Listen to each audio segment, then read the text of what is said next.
믿음의 길잡이, 제목은 내가 결정하는 것입니다. 오늘 말씀은 사도행전 16장 9절에서 10절입니다. 밤에 환상이 바울에게 보이니 마게도냐 사람 하나가 서서 그에게 청하여 이르되 마게도냐로 건너와서 우리를 도우라. 그려 하거늘 바울이 그 환상을 보았을 때 우리가 곧 마게도냐로 떠나기를 힘쓰니 이는 하나님이 저 사람들에게 복음을 전하라고 우리를 부르신 줄 인정함이니라. 자, 본문 말씀 읽겠습니다. 바울은 선교 여행을 하고 있었습니다. 다음 여행을 어디로 갈지 정해야 하는 상황이었습니다. 그런데 어느 날 바울은 환상을 보게 됩니다. 어떤 마게도니아 사람이 바울에게 마게도니아로 와서 우리를 도와달라고 간청하는 환상이었습니다. 바울은 이 환상을 본 뒤 성령님께서 자신을 마게도니아로 부르신다는 것을 확신하고 그곳으로 갔습니다. 환상을 통해서든 영적 직감을 통해서든 여러분은 성령님께 인도를 받을 수 있습니다.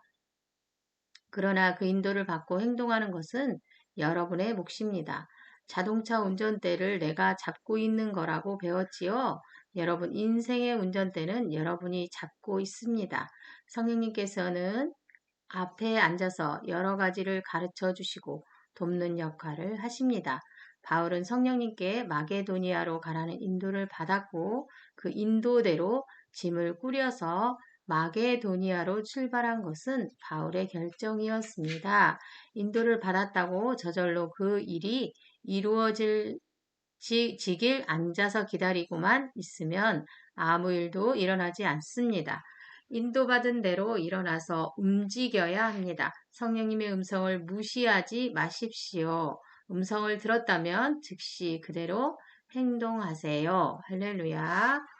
오늘 본문 제목은 내가 결정하는 것입니다. 아, 오늘 계속해서 저희가 우리 안에 성령님의 함께 하시고 예수를 믿는 우리는 그 성령님의 음성을 들을 수 있다고 배우고 있습니다. 그런데 그 성령의 음성이 어떻게 우리에게 들려지는지는 오늘은 바울을 통해서 바울은 그 성령님의 음성을 환상을 통해서 봤다고 말하고 있습니다. 그런데 오늘 본문 말처럼 내가 결정하는 것입니다 한 것처럼 우리의 인생의 운전대는 우리 자신이 쥐고 있다는 것입니다. 하지만 그 운전대를 차를 운전하고 있는 운전자가 있으면 그 옆자리에 성령님이 함께 하신다는 것입니다. 그런 것처럼 우리의 인생의 운전대도 우리가 쥐고 있고 우리 옆에 그 성령님이 함께 하신다는 것입니다.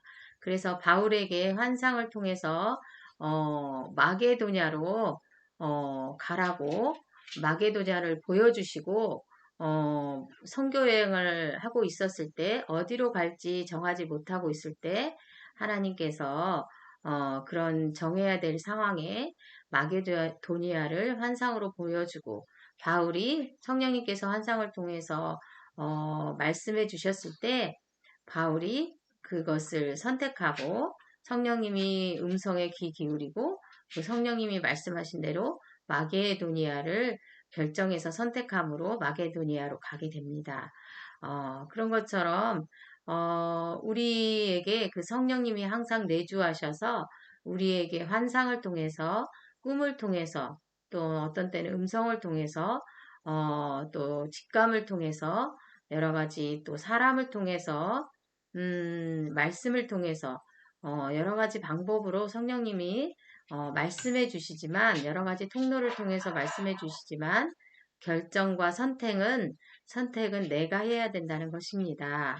우리가 성령님의 인도함을 받았다고 저절로 그 일이 이루어지는 것이 아니라 반드시 성령님께서 우리에게 말씀하시면 그 성령님께서 말씀하신 것을 내가 선택하고 내가 결정할 때 그 일은 이루어질 수 있다는 것입니다.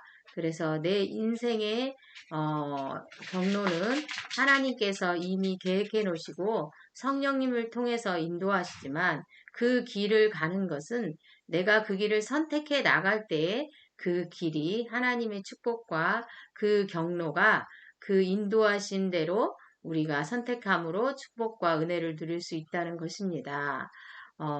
오늘 또 성령님께서 여러분에게 말씀하신다면 여러 가지 방법으로 여러분에게 순간순간 말씀하실 때 그 성령님의 음성을 선택하심으로 행동하심으로 우리가 믿음으로 행동하심으로 그 하나님 성령님의 인도를 받으시는 여러분이 되시기를 예수님의 이름으로 축복합니다. 문제풀이입니다. 나의 인생의 방향은 누가 결정하나요? 나의 인생의 방향은 성령님이 결정하는 것이 아니라 누가 결정합니까? 내가 선택해서 내가 결정하는 것입니다. 그래서 남을 탓할 수도 없고 남을 원망하면 안 됩니다. 내가 결정하는 것이기 때문입니다. 그 결정하기 때문에 책임도 내가 지는 것입니다. 그래서 남을 탓하거나 원망할 수 없는 것입니다. 선포기도입니다. 나는 행동하는 믿음을 가지고 있습니다. 나는 성령님을 무시하지 않습니다. 성령님의 음성을 들으면 바로 행동할 것입니다. 자, 짝꿍에 이름을 넣어서 선포하겠습니다. 이진숙님은 행동하는 마음을 가지고 있습니다. 나는 성령님을 무시하지 않습니다. 성령님의 음성을 들으면 바로 행동할 것입니다. 말씀 선포 3회입니다. 밤에 환상이 바울에게 보이니 마게도냐 사람 하나가 서서 그에게 청하여 이르되 마게도냐로 건너와서 우리를 도우라 하거늘 바울이 그 환상을 보았을 때 우리가 곧 마게도냐로 떠나기를 힘쓰니 이는 하나님이 저 사람들에게 복음을 전하라고 우리를 부르신 줄 인정함이리라. 한 번 더 하겠습니다. 밤에 환상이 바울에게 보이니 마게도냐 사람 하나가 서서 그에게 청하여 이르되 마게도냐로 건너와서 우리를 도우라 하거늘 바울이 그 환상을 보았을 때 우리가 곧 마게도냐로 떠나기로 힘쓰니 이는 하나님이 저 사람들에게 복음을 전하라고 우리를 부르신 줄 인정함이리라. 사도행전 16장 9절에서 10절입니다. 밤에 환상이 바울에게 보이니 마게도냐 사람 하나가 서서 그에게 청하여 이르되 마게도냐로 건너와서 우리를 도우라 하거늘 바울이 그 환상을 보았을 때 우리가 곧 마게도냐로 떠나기를 힘쓰니 이는 하나님이 저 사람들에게 복음을 전하라고 우리를 부르신 줄 인정함이니라. 사도행전 16장 9절에서 10절 말씀입니다. 짝꿍기도 몸은 하나인데 많은 지체가 있고 몸의 지체가 많으나 한 몸과 같이 그리스도도 그러하니라. 고린도전서 12장 10절입니다. 오늘도 서로를 위해서 지체들을 위해서 기도함으로 하나님의 사랑을 실천하고 하나님의 계명을 실천하심으로 하나님의 사랑을 나타내고 하나님을 경험하시는 귀한 시간 되시길 예수님의 이름으로 축복합니다. 오늘 적용할 말씀은 무엇입니까? 여러분이 기록해 보시고 나는 오늘 또 하나님의 음성을 듣고 내가 하나님의 말씀을 선택하고 성령님의 말씀대로 선택해 나가는가. 인생의 모든 결정은 내가 하는 것이구나 라는 걸 깨달으시고 순간순간 성령님의 음성에 귀 기울이고 선택해 나가시는 여러분이 되시기를 예수님의 이름으로 축복합니다. 수고하셨습니다.